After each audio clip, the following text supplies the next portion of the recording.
speeches, and we'd like to remind everybody to please turn off your cell phones and all those devices. So up first is Mallory, and introducing her is Julie.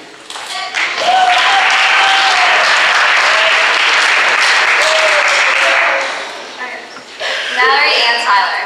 For those of you who know Mallory, you probably know that she is not exactly the most talented athlete.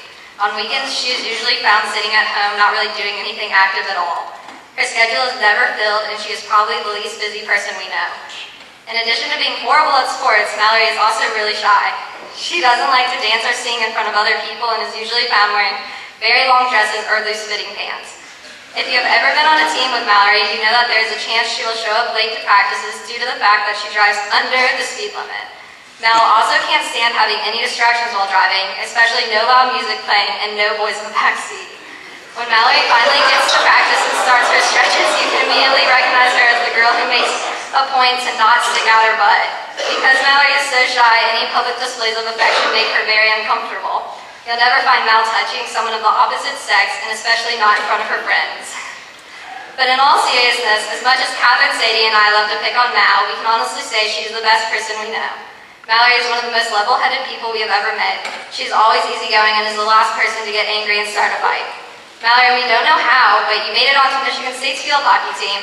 They must not be very good since they stooped all the way down to recruiting Miss Field Hockey Kentucky. Nonetheless, we know you will keep that bench warm just like you have the past 4 years of high school. We love you, Mal. Good luck on your speech, and always remember, you look like smack.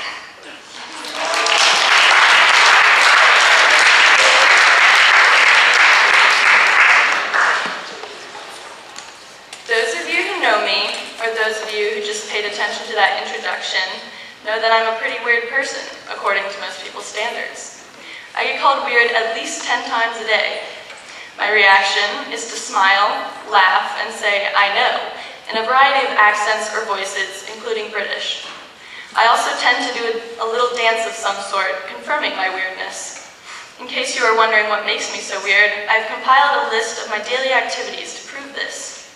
I can usually be found doing one or all of the following 5 things. 1. Singing. I've come to the conclusion that anything can be said or referenced using songs. I sing anything and everything extremely off-pitch, intentionally. I'm normally told to shut up. Sometimes, however, I just get stared at until I retreat back in whichever direction I came from. I also sing while playing sports. While swimming the 500 freestyle, I sing a medley of songs to pass the time, ranging from Pitbull to rapping Childish Gambino. When I think we're about to get scored on in field hockey, I break out in opera, resulting in nervous stares from the other team. 2.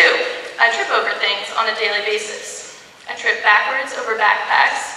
I trip over the doorstop in the senior lounge every time I try to put my plate in the sink. I trip over Catherine's foot because she has made it her life's objective to make me look completely ridiculous at all times. And finally, I trip over thin air. Gravity really takes its job seriously when it comes to me.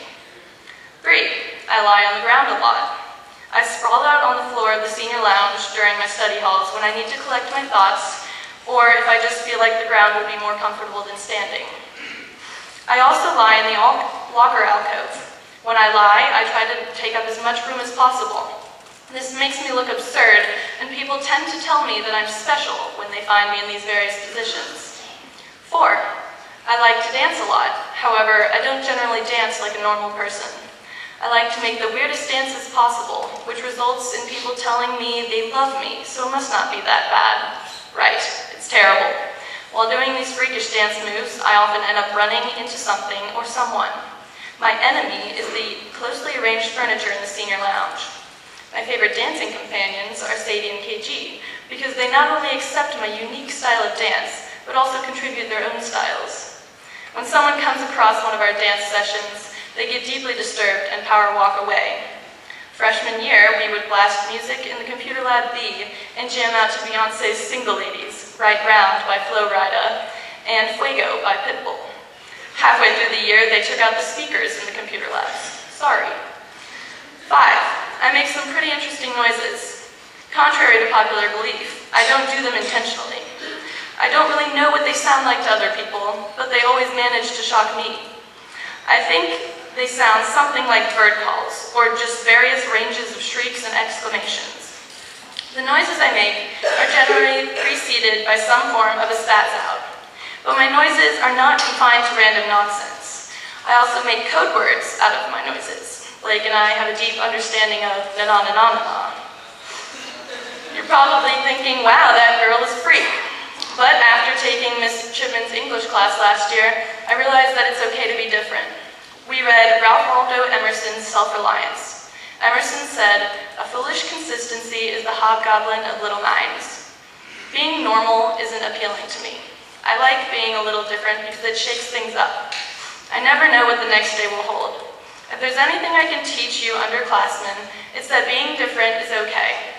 Our world would be a terrible place if we all talked the same, looked the same, and did the same things.